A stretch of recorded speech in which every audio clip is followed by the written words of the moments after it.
امام الانبیاء تاجدار مدینہ صلی اللہ تعالی علیہ وسلم نے ارشاد فرمایا، لوگوں مرنے سے پہلے مرنے کی فکر کرو، مرنے کی تیاری کرو۔ یہ لازمی تو کوئی نہیں رمضان کے مہینے میں موت آئے، نہیں رمضان کے بعد بھی موت آ سکتی ہے، دن کے اندر بھی موت آ سکتی ہے، رات کے اندر بھی موت آ سکتی ہے، پتہ کوئی نہیں کس لمحے کے اندر، کس پل کے اندر کس انسان کو موت آ جائے گی۔ تاجدار مدینہ صلی اللہ تعالی علیہ وسلم جب موت کا ذکر فرماتے رویا کرتے تھے، آنکھوں کے اندر سے آنسو نکل آیا کرتے تھے، قبر کو یاد کر کے اللہ کے نبی کا دل مبارک دھڑکنا شروع ہو جایا کرتا تھا۔ صحابہ نے فرمایا، اللہ کے نبی اتنا کیوں روتے ہو، اتنا کیوں تڑپتے ہو؟ فرمایا، لوگوں قبر سب سے پہلی منزل ہے، جو یہاں کامیاب ہو گیا باقی منزلوں کے اندر بھی کامیاب ہو جائے گا۔ سیدنا عثمان ابن عفان رضی اللہ تعالیٰ عنہ قبرستان کے اندر سے گزرنے لگے، انہوں نے قبرستان کے اندر قبروں کو دیکھا، پھٹی ہوئی قبریں، ویران قبرستان پڑا ہوا، نگاہ پڑ گئی، رونے لگ گئے، آنکھوں کے اندر سے آنسو نکلنے لگ گیا اور داڑھی مبارک یا سینے مبارک تک آیا کرتی تھی۔ صحابہ اکرام نے فرمایا، عثمان کیوں روتے ہو، اتنا کیوں تڑپتے ہو؟ فرمایا، لوگوں یہ قبرستان والے ہمیں پیغام دے رہے ہیں، یہ سب سے پہلی منزل ہے، جو یہاں کامیاب ہو گیا وہ حشر کے میدان میں بھی کامیاب ہو جائے گا، جب حساب و کتاب ہوگا وہاں پر بھی کامیاب ہو جائے گا۔ فرمایا، جنت کا ذکر سنا تم اتنا نہیں روتے، جہنم کا ذکر سنا اتنا نہیں روتے، قبرستان کو یاد کر کے اتنا روتے ہو، اتنا روتے ہو۔ حضرت عثمان رضی اللہ تعالیٰ عنہ خود فرمایا کرتے تھے، اے لوگوں یہ دنیا کی زندگی کا کیا کرنا ہے جس کی پرواہ کوئی نہیں، آخرت کی زندگی ہمیشہ کی زندگی ہے، اللہ اس زندگی کے لیے تیاری کی توفیق عطا فرما دے۔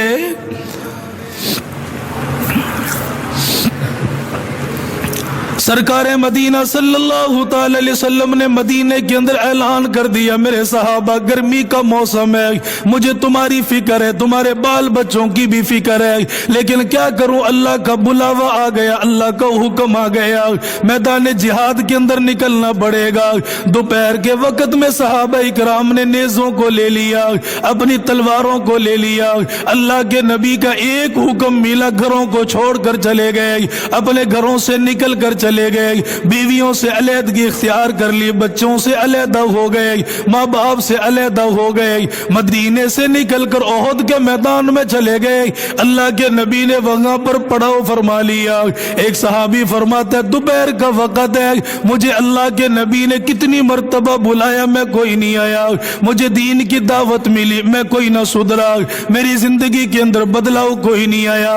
آج دوپہر کے وقت میں گھر پہ آیا، میں نے آ کر دیکھا سارا مدینہ ویران ہو گیا، مجھے کوئی بچہ نہ ملا، کوئی جوان نہ ملا، کوئی بوڑھا نہ ملا، میں نکلتے ہوئے چلا گیا، اپنے گھر پہ آیا، میں نے کہا مجھے بتا میرے گھر والے کہاں چلے گئے؟ میری بھابھی گھر کے اندر موجود ہے۔ اس نے کہا تیرا بھائی بھی چلا گیا، تیرا باپ بھی چلا گیا، تمہارے رشتہ دار عزیز و اقارب اللہ کے نبی کے بلاوے پر چلے گئے۔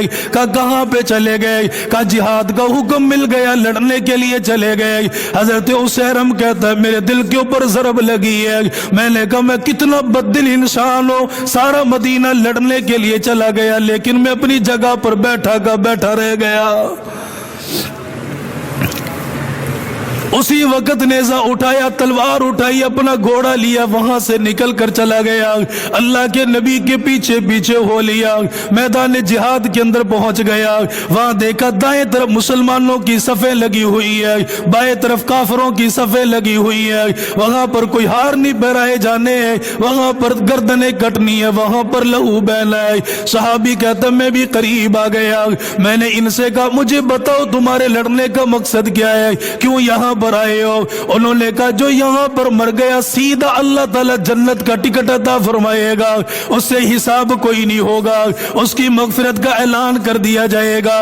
فرمایا مدینے کی گلیوں میں ایمان نہ ملا، قرآن کی تلاوت نہ ملی ہے، اللہ کے نبی کا چہرہ دیکھ کا دیدار ہوا، پر پاک پیغمبر کا کلمہ کوئی نہیں پڑھا۔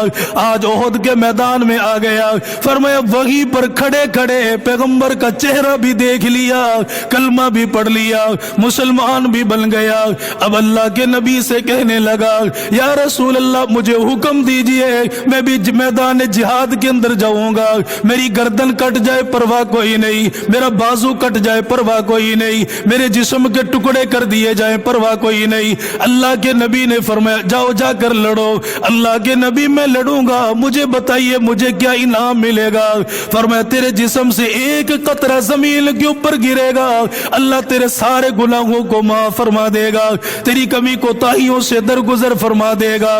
صحابی فرماتا لڑائی شروع ہو گئی، میدان کا مارکا آ گیا، میں بھی لڑنے کے لیے چلا گیا، اتنا لڑا، کافروں کو میں نے بچھاڑ کر رکھ دیا، کافروں کو میں نے پیچھے ہٹا کر رکھ دیا، حتیٰ کہ لڑتے لڑتے کافروں نے حملہ کیا، کسی نے بازو پر حملہ کیا، کسی نے گردن پر حملہ کیا، کسی نے سینے کے اوپر، کسی نے کمر کے اوپر حملہ کیا۔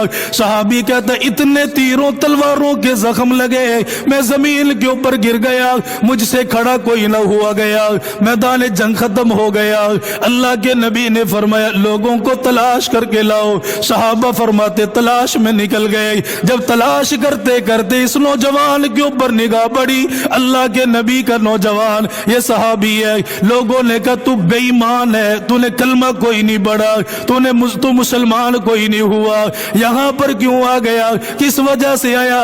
یہ میدان جہاد مسلمانوں کے لیے سجا یا کافروں سے ٹکر لینے کے لیے سجا؟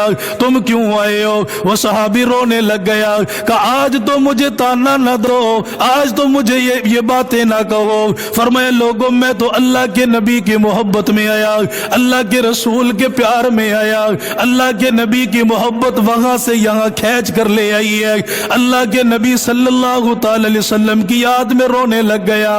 لوگوں نے کہا بتا تو نے کلمہ کب پڑھا؟ فرمایا جب صفیں سیدھی ہو رہی تھی میں اللہ کے نبی کے پاس کلمہ پڑھ رہا تھا۔ فرمایا اسی حالت میں جان نکل گئی، روح نکل گئی، دنیا سے چلا گیا۔ کسی نماز کا وقت نہیں آیا، کوئی زکوٰۃ کا وقت نہیں آیا، حج کا وقت بھی نہیں آیا، عمرے کی ادائیگی کا وقت بھی کوئی نہیں آیا، صدقہ فطر بھی کوئی نہ دیا، مال غنیمت کے اندر حصہ کوئی نہ ملا، بڑی بڑی نیکیوں کے ڈھیر بھی کوئی نہیں لگائے، کسی غریب کا ہاتھ نہیں بٹایا، کسی ظالم کو پیچھے نہیں ہٹایا، صرف ایک نیکی کی، پیغمبر کا چہرہ دیکھا، اسی وقت توبہ کی ہے۔ اللہ کے نبی کو بتلا دیا گیا یا رسول اللہ مر گیا، دنیا سے چلا گیا، جام شہادت نوش کر کے گیا، لیکن نماز کوئی نہیں پڑھی، حج کوئی نہیں کیا، زکوٰۃ ادا کوئی نہیں کی، اللہ کے نبی اس کا کیا بنے گا؟ اللہ کے نبی نے فرمایا لوگوں تم گواہ رہنا، اس نے نماز کوئی نہیں پڑھی لیکن پاک پیغمبر کا چہرہ دیکھ لیا، اسی کی برکت سے اللہ نے جنت کو واجب فرما دیا۔